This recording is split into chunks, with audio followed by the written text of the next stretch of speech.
Life on this earth. Technology, the two-edged sword. Part 5 of a 5-part series. Whether we like it or not, we are committed to technology. Our survival depends on it. Yet now we see that its enormous benefits are by no means undisputed. Maintaining life on the one hand, it threatens to destroy it on the other. As the pace of technological development increases, it becomes more and more urgent to find a proper balance for it. At the same time, we do not really know what the full causes of imbalance are. In this recording, this immensely complex field is surveyed by 4 speakers.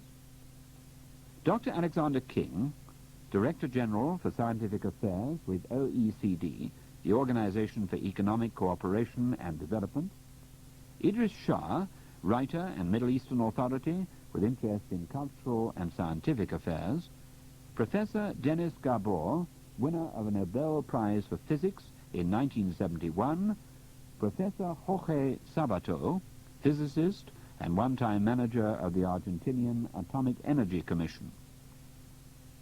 They are talking to Robert O. Miller, an American news correspondent working in Rome. Dr. King, in beginning this discussion, it appears to be essential, I believe, to have a very clear-cut idea of the key to the discussion. Therefore, might I ask how you would define technology, or at least technology as you use it in this conversation? Technology I define as the devising of methods of doing things better than can be done by the simple manipulation of man without tools. How generally does technology function in our world? Technology is part of a very complicated system, connected also with the science and educational systems, and of course with industry. And in all developed countries, very large investments are spent in developing new technologies.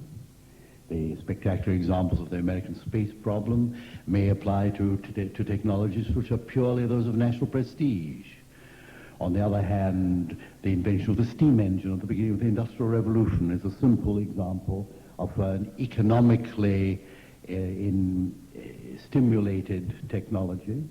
And from that time on, economic forces have demanded more and more efficient technologies to provide man with longer arms, wings to fly in the air, legs which could go quickly through the motor car, etc. How has technology affected our lives positively and negatively? And not only in the material sense, but in what we used to call the spiritual sense, and what is today being called the human sense? I think this question is to some extent irrelevant. Technology has given us long life and a healthy life, the possibility of leisure, the possibility of material comfort. It's given us the whole of society as we know it today. Now, there are bad aspects of technology, which I've referred to already, such as those of pollution and environmental destruction and work satisfaction and the rest. To my mind, have very little to do with technology as such, but they're symptoms of our lack of direction and management of technology, and of our lack of understanding of the social consequences in advance. Thank you, Dr. King. We'll be talking to you later in our discussion about your thinking on other aspects of this whole problem of technology. Meanwhile, we'll hear from some of our other participants, and we'll turn first to Professor Dennis Gabor, the noted physicist and Nobel Prize winner in physics, engineer, and teacher. Professor Gabor, how do you evaluate this subject of technology and its related problems? Well, technology is of course a colossal success. Now, by technology, I mean really the new technology which has arisen about 300 years ago when science was applied for the first time to the crafts.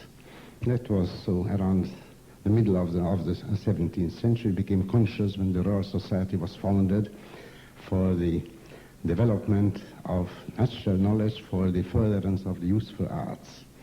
And then it went from success to success. Technology has enabled 1/4 of the world to live on a scale of material comfort which was not only beyond the dreams of the peasantry of the 17th century, but also beyond the dreams of the optimistic humanitarians such as the Russells when I was a young man. Nobody could have imagined a per capita income of the order of $4,000 per year. And we are, or so we believed until a few years ago, progressing fast towards a per capita income of $10,000, $20,000 per year. Well, now, in the last 2 decades, we have increasingly realized that this is not so. There are limitations to the development of technology. There are social limitations to it and natural limitations. First, to mention the social limitations, we are already suffering from a colossal potential overproductivity. In the last years, in most countries, the production has still increased, slowly it is true, and the unemployment has increased very considerably. In America, from 4% to 6.5%, in England to over 1 million. And everybody knows, of course, that the efficiency of industry, potential efficiency of industry will be high enough to produce more than we do now, which say 6 or 10 million unemployed in England. This naturally creates an unhealthy situation which only half confessed. We have got restrictive practices on the shop floor. We have Parkinson's law in the offices, that is to say, a colossal circulation of paper, perfectly unnecessary. Now, what happens if we cut all this out? We have got unemployment. But it's very good and very bad psychologically, because modern men cannot do without work. The problem of leisure has not yet been solved. It needs a special education. In my book, which I wrote almost 10 years ago, I mentioned the age of leisure as one of the dangers before humanity. And leisure means, of course, boredom for those people whose mind has not been trained to use it creatively, or at least to their own pleasure. Now, I had a little surprise, because boredom in the factories came before boredom in the leisure hours. It ought not have been really a surprise. The point is that formerly nobody asked whether a workman is bored or not. The work was immensely boring. But we have given them now by schooling just enough intelligence to realize that they are bored. And a little while ago in America, there was the first strike in which the workers struck, not because they were underpaid, but because they were simply bored to death by monotonous work. So these are some of the social difficulties now, which will reduce the progress, the material progress, but will not essentially reduce this wastefulness. Population of the world is still growing, and the exploitation of our natural resources is of course also steeply on the increase. Now, we know it already, or ought to have known it for a long time. It was Thomas Robert Malthus, just 1798, who first said that humanity is tending to outgrow the food limits. Now, this is one of those prophecies in which only the timing is wrong, because enormous areas have been opened up, and the world population has more than quadrupled since Thomas Malthus's time. There's still more food for everybody on the whole than ever was. But these prophecies have got a knack of coming true sometime, and they will be coming true unless we do something against it in the not so very remote future. Now, what is not so very remote? Something of the order of 100 years. 100 years may appear a very long time to some of us, but it's really just the time of our great-grandchildren. So, what can we do against it? Well, we must create a new technology which avoids it. And it's part of the job is not so very difficult. First of all, we must slow down the process and give time for a new technology to develop, which means really a new start in science. Because our society is terribly, terribly wasteful. Think, for instance, of motor cars, which there is very strong pressure on all of us to turn them in before the end of the useful life. And think, for instance, as an extreme example of the spread of throwaway goods. Throwaway plates, bikinis, dressing gowns, the bath doormats, etc., etc., which goes already into billions of dollars in the United States. Now, if we cut this out, we could at once reduce waste by at least 25%, or perhaps 50%, but what will the unemployed do? Here comes the great social problem, and here I must make a little remark. The work of the Club of Rome, in particular the book by Dennis Meadows and his collaborators on the limits to growth, has been fiercely attacked by economists, not by all economists, but by quite a few economists. And why? And I didn't say it. What the real reasons? The real reason is that just cannot see any other methods to keep our free economy going without continuous growth. The only way to satisfy people is if they can expect more every year. Well, it's true probably for all times that man cannot live without hope. A modern industrial civilization has created hope for all simply by the annual increase in comfort. And the economists simply don't know how we can stop this without a general collapse. Because our free economy is founded on optimism, on the hope that it will go better. This is what makes people invest in progressive industries. Now, what I would like to see is a real good comprehensive program for all creative technologists. And this is how to produce a new technology which can live only on inexhaustible resources and on self-renewing resources. There was a time when we all lived on self-renewing resources because we lived on wood. The chief material was wood, which grew itself in the enormous forests which covered Europe and what is now the United States. Now, it is quite well possible that we'll have to fall back on such biological resources. We can make, for instance, alcohol from wood. It doesn't pay so long as it's oil gushing from the earth, but we'll have to pay. And we may be able also to use up self-renewing resources from the sea. It is said that the plankton in the seas has got enormous biological efficiency. You can harvest about 10 tons of wet organic material for 1 acre of the southern seas where the plankton is thick. Now, the other side, of course, is energy and raw materials. And energy is the key to all raw materials. And not so very long ago, this looked hopeless because all our energy was based on fossil fuel, on oil or coal. They will be exhausted sometime, oil much earlier than coal. Now, even when atomic energy was discovered and started about 25 years ago, the situation didn't look very different because the high-concentrated uranium ores would be exhausted in a few hundred years at most. But now we know that we can grind up granite mountains, for instance, and produce a very low concentrate of uranium and produce atomic energy at a price only really insignificantly higher than the present. And there's also the possibility of taking the uranium out of the sea. It's very little of it. It's 0.3 milligram per cubic meter. But Harwell in England has made very nice plans to exploit this, I say, at about twice the present market price of uranium. But let it be 4 times or 10 times more. Even then, it means that in the seas we have got an inexhaustible source of energy.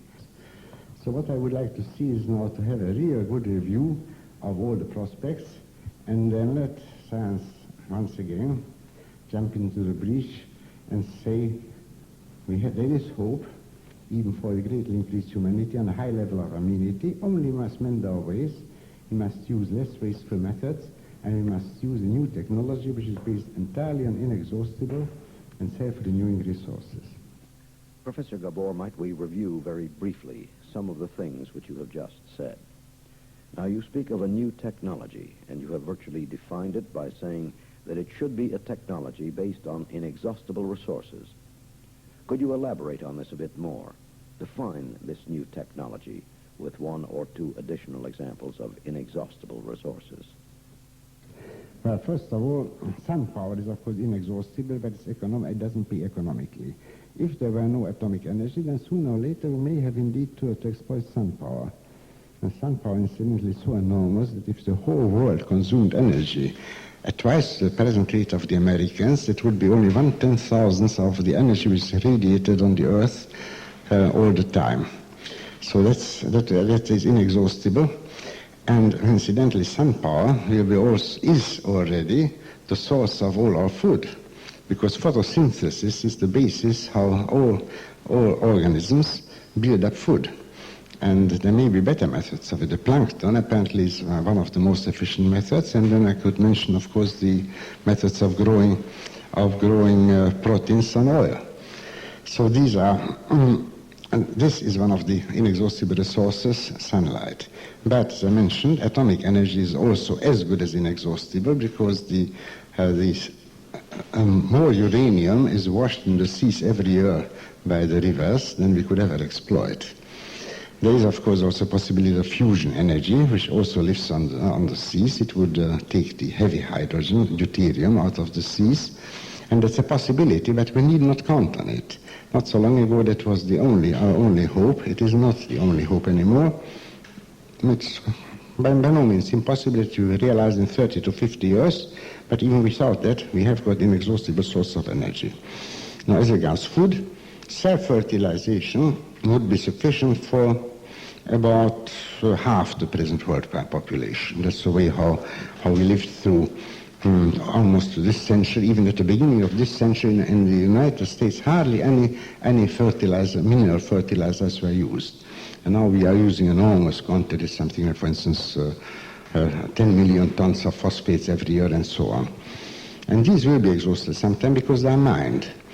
And here the possibility then is again, for instance, to get the phosphates again from marine organisms, because phosphorus is dissolved in the seas in such a small concentration. There exists no industrial method for extracting it economically.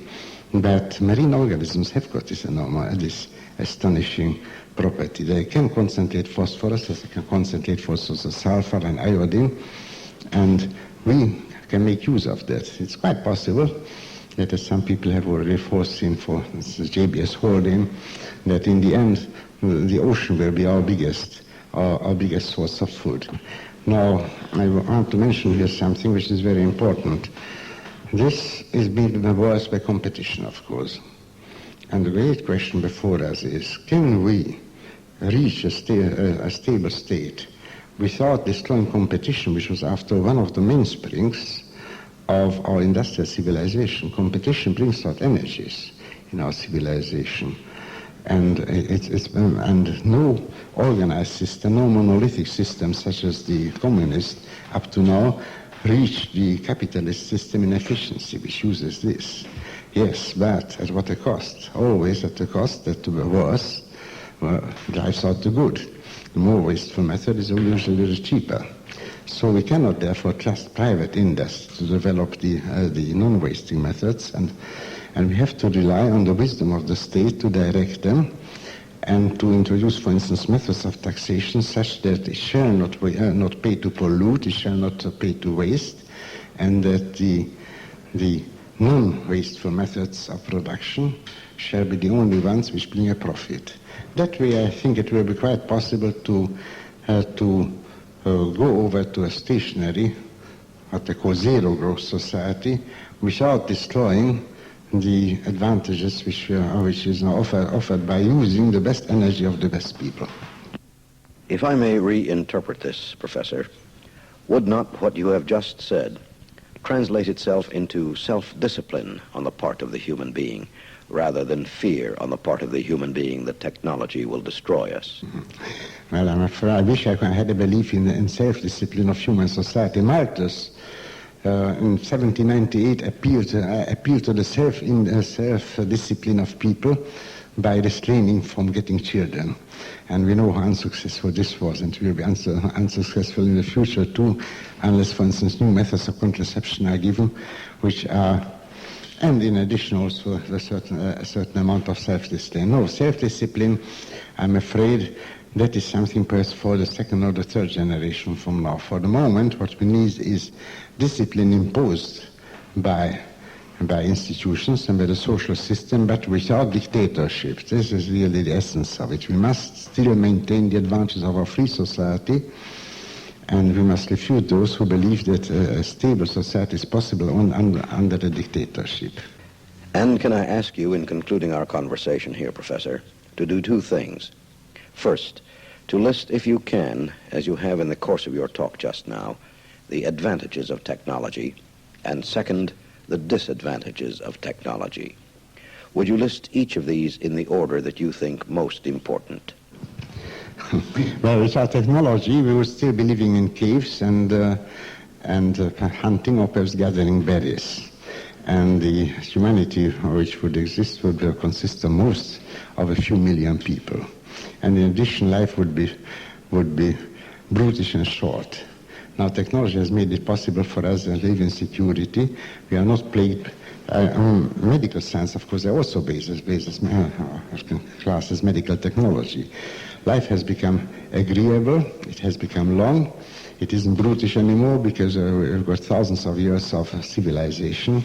Now, I mean culture behind us, and everybody can enjoy it. The means are also created by technology. We have got the wonderful methods of communication from book printing to color television. All these are the advantages of technology. Also, we have got a mobility of people which was undreamt of before. The simple man, unless he was a soldier or sailor, hardly could get beyond his own village. Nowadays, the whole world is open for the young people and enjoying this free travel. So all these are the advantages, and there are so many that I could not enumerate them in an hour. As regards to disadvantages of technology, these are, I should say, the growing pains of technology, and we will not be able to stop these growing pains unless we stop growth.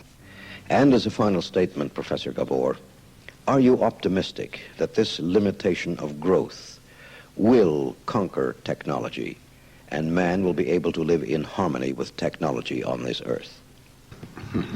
In some way, it is certain to be conquered because there will be always some sort of equilibrium. But unless we start in time with preparing for the rainy day, then we'll reach it only after terrible sufferings, after an enormous overshoot of the population, after famines destroying hundreds of millions of people, and presumably after crazy, absolutely crazy destructive wars.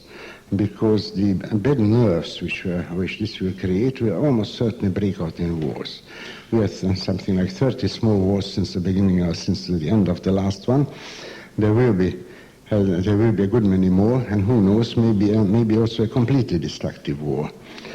So this fear, the fear of this ought to be really, for the time being, on a humanity which is not sufficiently educated, more effective than self-discipline. But as I said, it ought to be a discipline which is gradually brought about by education. We must educate people to be satisfied with their life, and it will be also a world which will be worthy of being loved and agreeable. It is already agreeable for a good many people. Of course, there is the difficult, irrational man who is never satisfied. In my book, I put this like this. In the front line, the soldier only wants to live. A little further back, he gets hungry. And a little further back, he feels the stirrings of sex. And then finally at home, in full security, he's fed up with it all and wants to fight something. This is irrational man, and I'm afraid the development of technology, to see the triumph of rational men, has brought us face to face with the irrationality of men. You need only look around you to see this irrationality breaking out now in a class struggle, which is absolutely unnecessary, because it is just trying to divide up the cake when the cake has stopped growing just because of this fight. Well, thank you, Professor Gabor, for your contribution to our discussion.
There are, however, as we know, areas of this world in which there has never really been, to use Professor Gabor's metaphor, a cake to grow.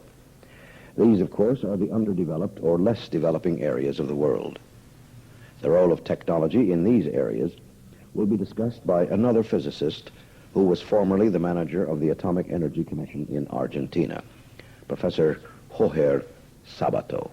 For a less developed country, the first problem with technology is how to get all the technology necessary for its development. And this is not an abstract problem. It precisely means the technology to build the houses that its people needs, the technology to produce the food, to procure employment, to eradicate illnesses, to utilize natural resources, including human skill, to educate vast masses of illiterate persons, to increase wealth. All these technologies are absolutely basic needs for any LDC, as I will call the less developed countries, and so it is perfectly understandable that such a country, an LDC country, could be rather more interested in the good side of technology than in its bad side. Now, this question of how to get technology sounds as a rather trivial one, because it seems that there is so much technology in the world that simply you go around and pick up the one that is the most convenient for your need. And that is it. Well, I am afraid to say that this is not so easy as it sounds.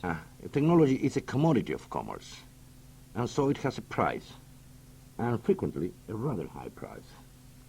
So when people say that technology is free, my answer will be try to get it free and you will see what happens. Well, in the real world, and as a commodity, technology is traded under different packages, in different ways, if you like, that we can classify in two main groups.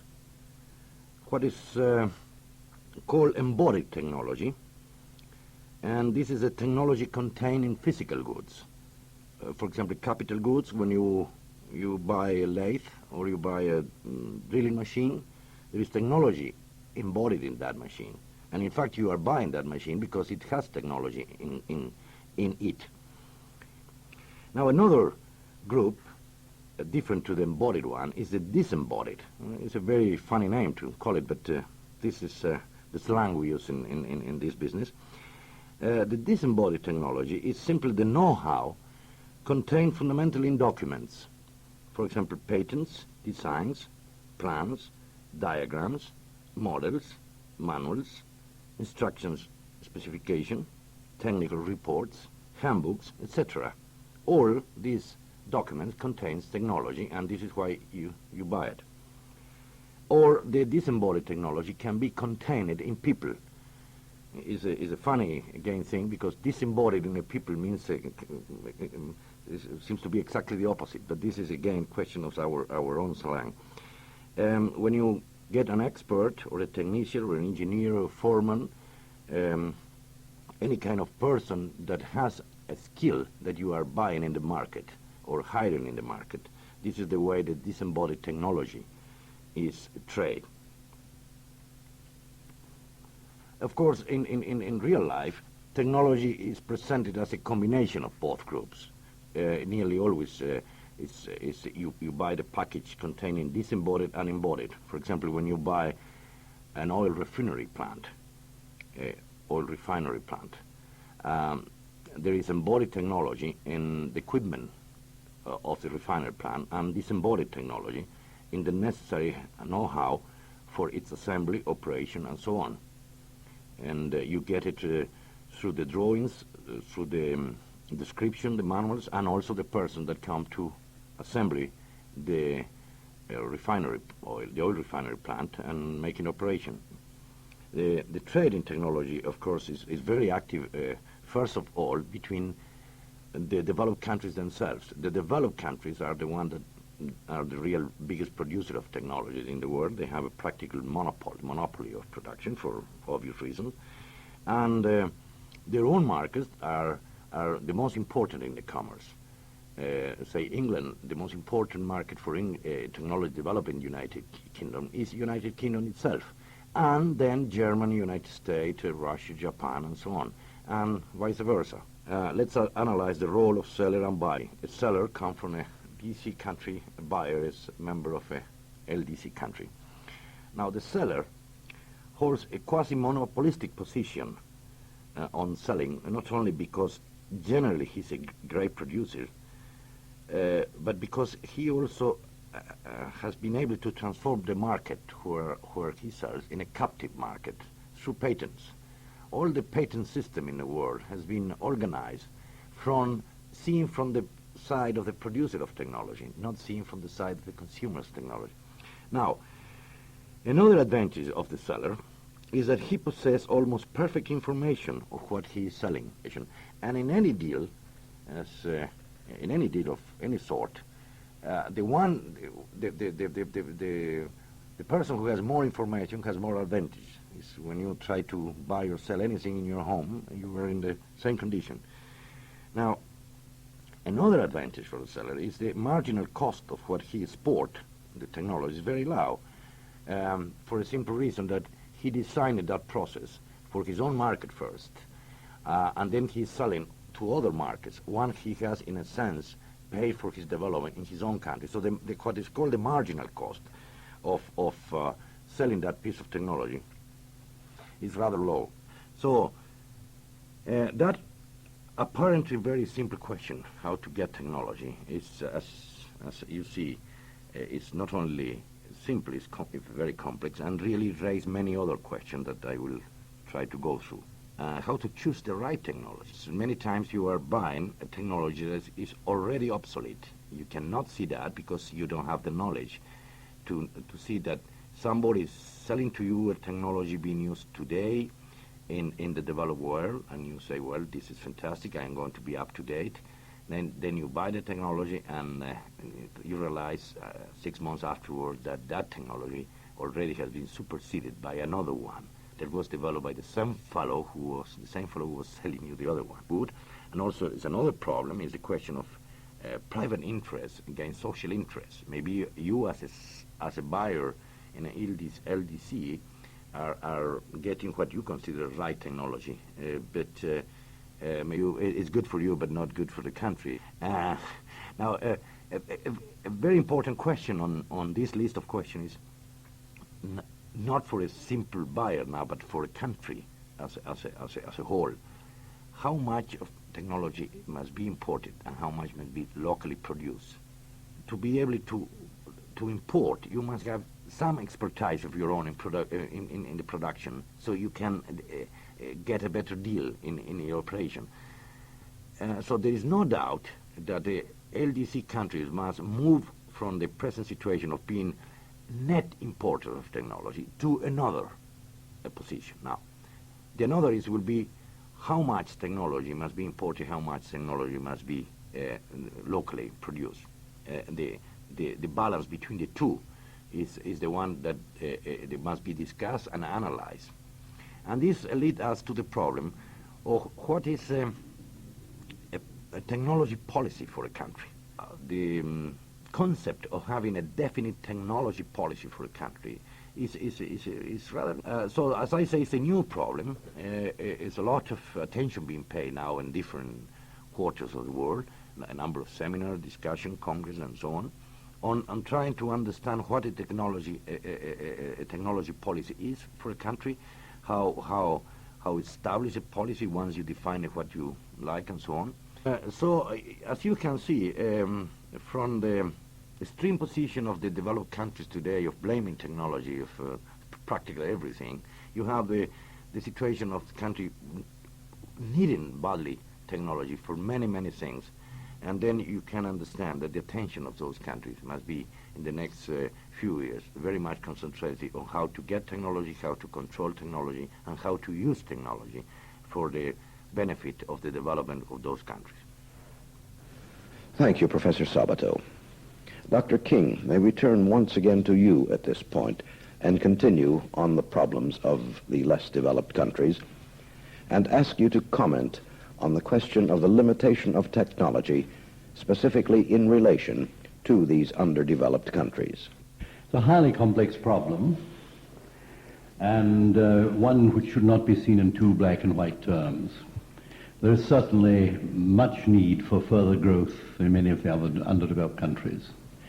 There's a need in the developed countries not so much to stop growth as to change the type of growth, to begin to look at how to stop an economy of waste based on the rather artificial stimulation of consumption, which may or may not be necessary.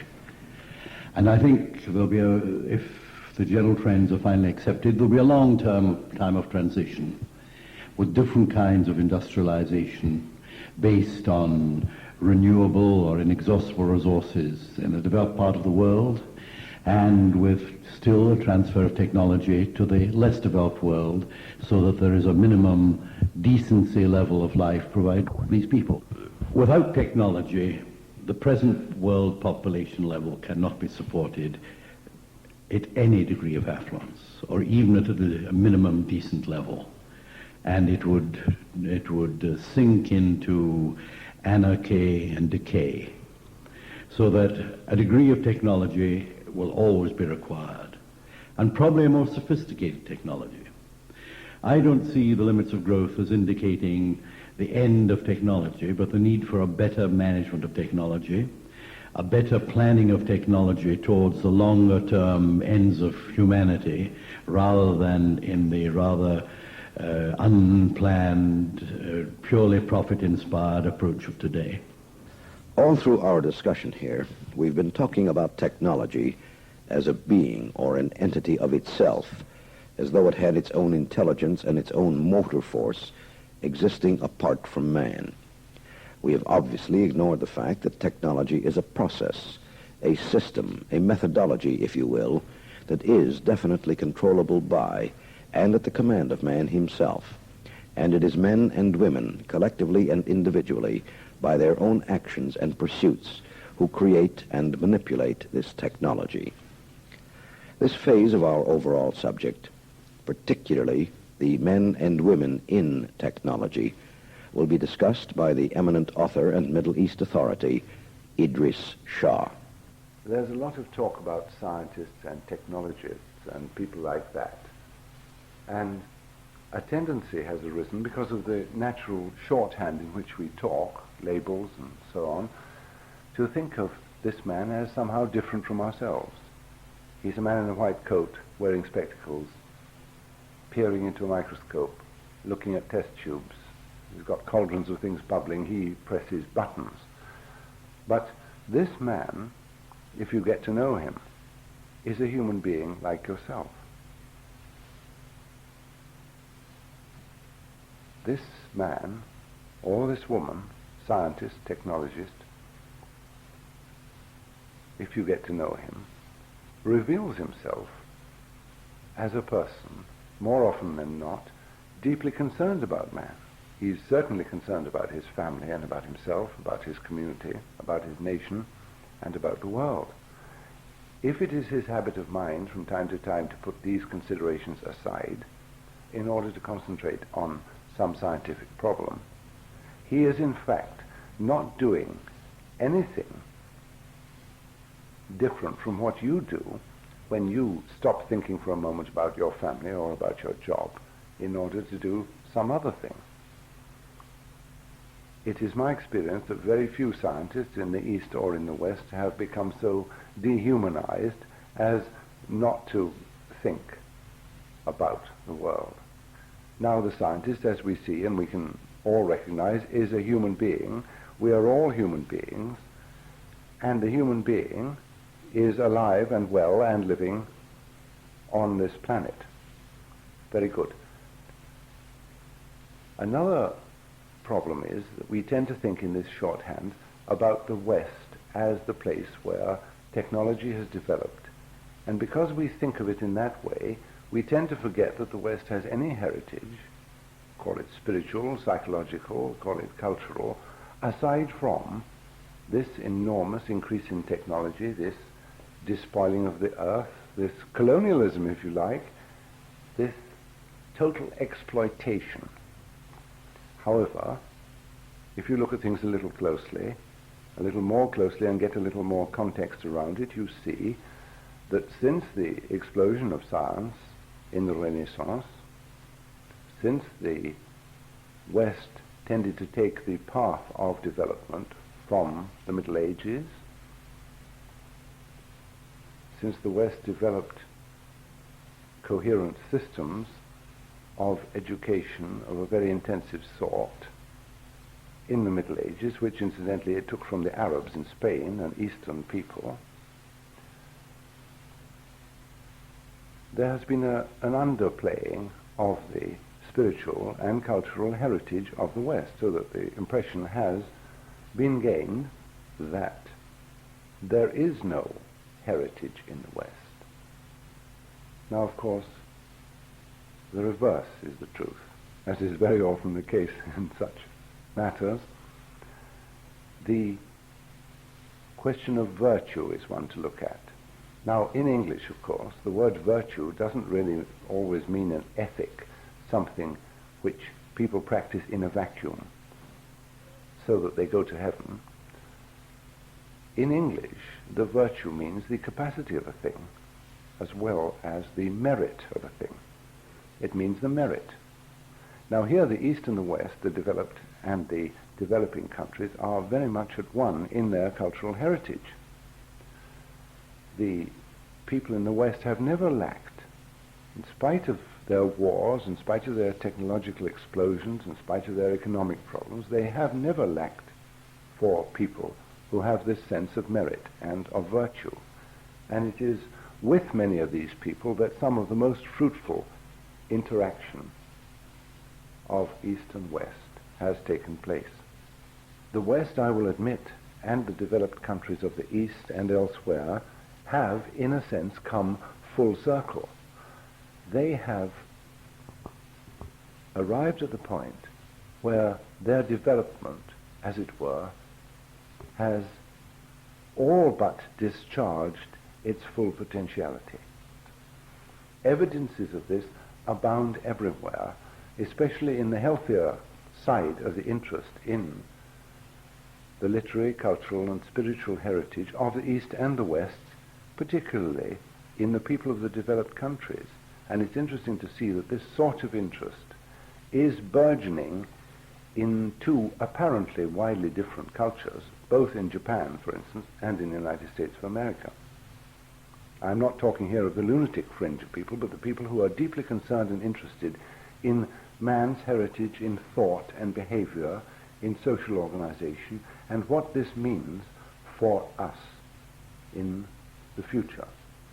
Now, what is very interesting to me here is that it seems to me quite obvious that what used to be preached as virtues have become necessities.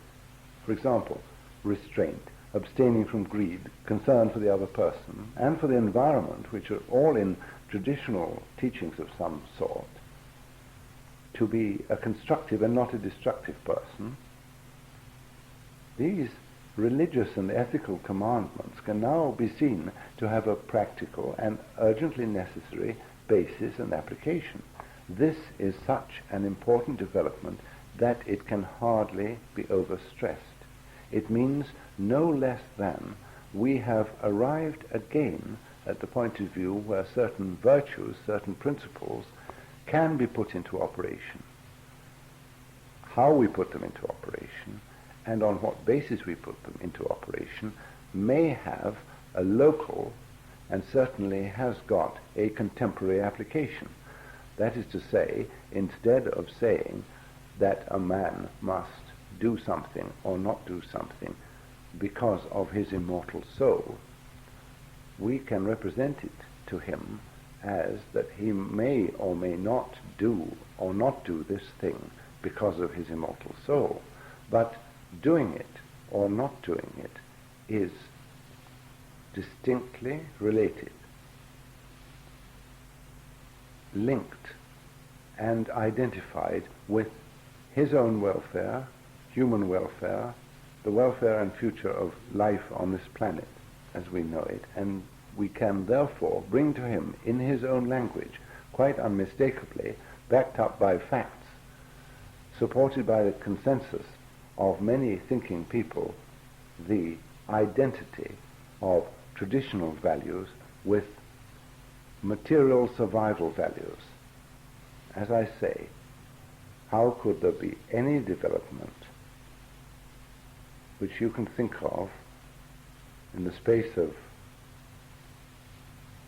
weeks and months of pondering which could be more important than this? Now, to emphasize these concepts in this form can release the dammed up energy of hundreds of millions of people who at last would be able to see where their traditional values can be applied to everyday life. Hundreds of millions of people who can now see where their traditional values actually reside and reclaim some of them, and hundreds of millions of people who have never heard of either but can now for the first time familiarize themselves with it and join the mainstream of humanity whose psychological, cultural and spiritual development following periods of uncertainty and confusion and overdevelopment of certain sorts may now take a coherent and unified course. The Club of Rome and the ecology movement, like every other kind of movement, body of ideas, you might say, like anything which stirs on the face of this planet, produces certain inevitable reactions. Some people will be for it, some people will be against it, some people will be depressed, some will be alarmed. Now, a lot of these reactions are beyond anybody's control, because if you know anything about psychology, you'll see that they can be socially conditioned and they can be psychologically based.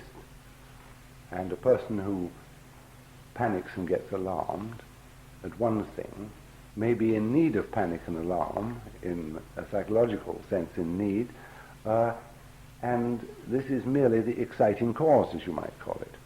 Therefore, it's very important to say, again to look at context, and say that concern is important. Panic is ridiculous. Panic paralyzes. Neither the Club of Rome nor the really concerned experts, whether they be on ecology or on cultural matters, tends to panic. They are all concerned. Many of them are alarmed. Some feel that this information is not spreading fast enough. But that's very far from saying that we should go into a state of panic if we feel it is not spreading fast enough. What we should do, quite obviously, is look at the effects of panic in the past and see that it paralyzes us. Alarm should lead to constructive thought and constructive action. Now, it's one thing to be an idealist and to believe that everything will be all right in the end, and it's all very well to have strong personal beliefs. That's to say, I'm sure that somebody will find an answer, or I'm sure that I've got the answer, or even leave me alone and let me do something else because I can't do anything.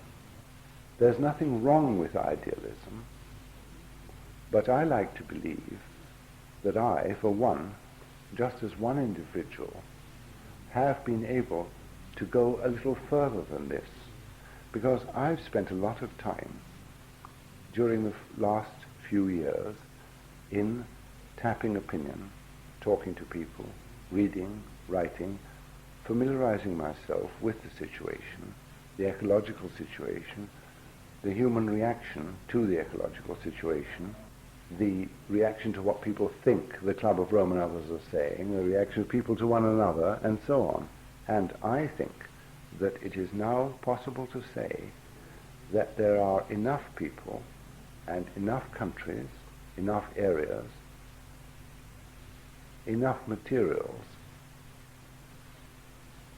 to link with the tradition and the deposit of human goodwill and capacity to work for this problem to be solved. It is all a matter of keeping up the right kind of urgency, the right kind of priorities, the right kind of communication, constant interchange, constant concern, no panic, and to reclaim, in this respect, some of the heritage of the human race which we all share, our common heritage, which is identifying problems and solving them. If we do that, if we keep our heads, and if we, above all, we keep ourselves informed, I believe we cannot fail. Thank you, Mr. Shah. Now, to round out our discussion, we'll call once again upon Dr. Alexander King. And as a final question, Dr. King, to this whole conversation, inasmuch as you've introduced the subject with the problems of technology and its benefits as well, are you optimistic about the future, particularly about the ideas of a self-discipline in the world, touching also, if you would, on some of the political questions that will be necessary to be solved in bringing about this limit to technology before, in the opinion of the Club of Rome and in your own opinion, it destroys us? I'm not very optimistic, and neither am I very pessimistic. Harrison Brown, the Foreign Secretary of the American Academy of Sciences, has summed up the position here very clearly. He said there are three possibilities in front of mankind. Either we'll blow ourselves up with a bomb, and that'll be the end and the solution. Alternatively, we may develop the wisdom in which to get ourselves out of the present mess. Or thirdly, and probably most probably, we will in fact gradually sink socially and otherwise to an extent where the poor will inherit the earth and live in misery forever after. This perhaps puts it too bluntly, but the real basic need is to develop that wisdom to guide the future of humanity. That wisdom cannot be acquired unless one knows the total position. It will probably be inspired and its implementation made possible partly through fear of impending disaster, but it's not hopeless. On this cassette, you heard Dr. Alexander King, Idries Shah, Professor Jorge Sabato, and Professor Dennis Gabor. They were talking to Robert O. Miller. This is the fifth of a five-part series. The other titles are The World and Men, a broad assessment of man's impact on his environment and its implications, catalogue number SS-108, Population, a delicate balance which is concerned with the nature and effects of the current population explosion, catalogue number SS-109. Waters of the World examines pollution in seas, rivers, and lakes, catalogue number SS-110. Number SS-111 is called Why Save Wild Animals, and has to do with the threat to wildlife and its significance for mankind.